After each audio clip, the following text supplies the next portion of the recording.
আমাকে দাস সাপ আর আমাকে শুনতু। আর কত তোমরা আর কত খেলাবা? একজন অধিনায়ক কোঠায় আর একজন বিশেষ কোঠায়, আর কত? একটু আর মাপ দাও, আমাদের দর্শকদের একটু মুক্তি দাও। কারণ এই হাতুড়া বাংলাদেশে তো একবার শেষ করে দিতে আছে, আর দেবে একবার দিবে গা। কারণ এটা পেয়ারে হাবিব পেয়ার, এই প্লেয়ার দুটার মধ্যে কি পাইছে? আর শান্ত বড় বড় খালি লেকচার কনফারেন্সে আইসা সাহেবদিন বলে সে সুইং দিতে পারে না, ইয়ে দিতে পারে না। তুমি কি করতে পারো? হ্যাঁ, রম ছাড়তে পারো নি? বাবু আর বউ তোরে যদি ভাইতাম কলা গাছের লগে দিয়ে বাবুইতাম। তোমরা দনোজনে পদত্যাগ করো, পদত্যাগ করো। কেন তোমাকে তো আর দল থেকে বাদ দিবে না, প্রধান নির্বাচকও দেবে না, সভাপতি দেবে না। কেন তোমরা তো হাতুড়া সাহেবের পেয়ারের লোক। কেন হাতুড়ারে এত ভয় পায় কেন প্রধান নির্বাচক, সভাপতি? আমাদের প্রধান নির্বাচক লিপুদা বুঝলাম যে ভালো একটা সাহসী পদক্ষেপ, সিরিজের মধ্যে লিটনরে বাদ দিয়েছে। পরের মাসেই তাকে আবার নিয়ে নিয়েছে, আবার বিশ্বকাপ দলে। কি উপরে কোনো চাপ ছিল? ও লিপু ভাই নাকি আঙ্কেল, আঙ্কেল সরি আঙ্কেল, একটু বললে যাইয়েন, উপরে কি কোনো চাপ ছিল? প্লেয়ার কে নাই?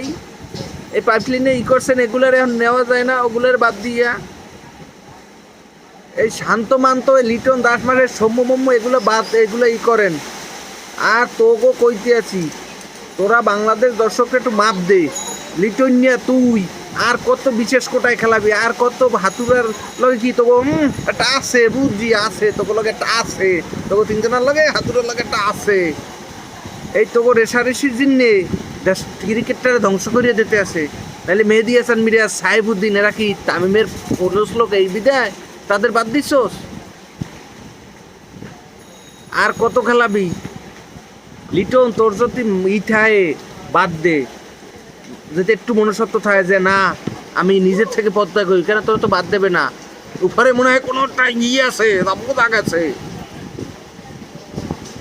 কি কইমু দুঃখের কথা, মানে এরা ক্রিকেট খেলার আগে শেষ করে দেয়। মানে গেছে শান্ত, মানে প্র্যাকটিস করতে গেছে, খালি কনফারেন্সে খালি বড় বড় কথা কম উগারবো তোরে পাইলে খালি ওসাইতাম আলার বো আলা। তোর তো দাঁড়ে ভাই না, দাঁড়ে পাইলে ঠিকই ওসাইতাম।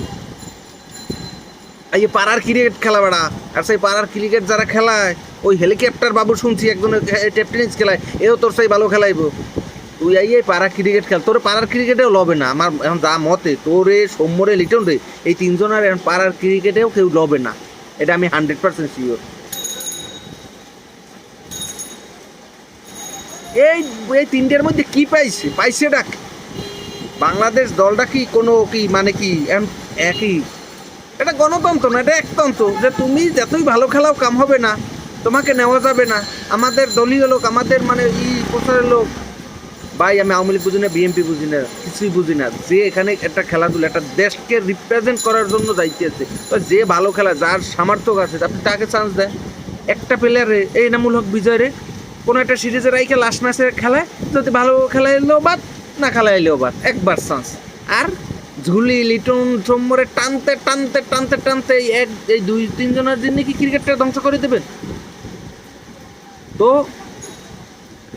আর কি বলবো, দোয়া করি আজকে যেন বাংলাদেশ জেতে। না জিতলে তোদের নিয়ে আবার ভিডিও বানাবো। এখন তো কোনো গালাগালি দিনই, তোকে ঝাড়ু দিয়ে দেবো, তো গালাগালি দেবো। অবশ্যই ভিডিওটা যারা দেখেন ভালো লাগলে শেয়ার করে দেবেন, আর লাইক কমেন্ট করে জানাবেন, আপনাদের মতামত জানাবেন। ওরা আমাদের মানে আবেগটাকে নিয়ে ওরা খেলা করে, কেন এদের তো আর কোনো সমস্যা নাই। আলিশানে থাকে, আলিশানি করে, গেলতে আছে কাপ্পা কাপ্পা করিয়া, এদের তো আর কোনো সমস্যা নাই। তো ঠিক আছে, ভালো থাকবেন। একটাই ওই এইটা লুমচাম্বালা ইয়ে যাইয়ের ফ্যাশন, এটা তো তুমি একটু বাদ দিয়েছে কোনো রকম না পারতে। কি কোন ইতে ডলেন ঢুকাইছে আর কি। আর এই হাতুড়ারে জোতার মালা দিয়ে পরাইয়ে বাংলাদেশ যে বিজয় করতে হবে, নাইলে কাম হবে না। এই হাতুড়ারে জোতার মালা পরাইয়ে তারপর করতে হবে। ওর সাথে এই হালার ফুতেকেও একটা অবৈধ সম্পর্ক আছে, নাইলে হয় না 100%। তো এই পর্যন্ত ভিডিওটা, সবাই ভালো থাকবেন, আল্লাহ হাফেজ।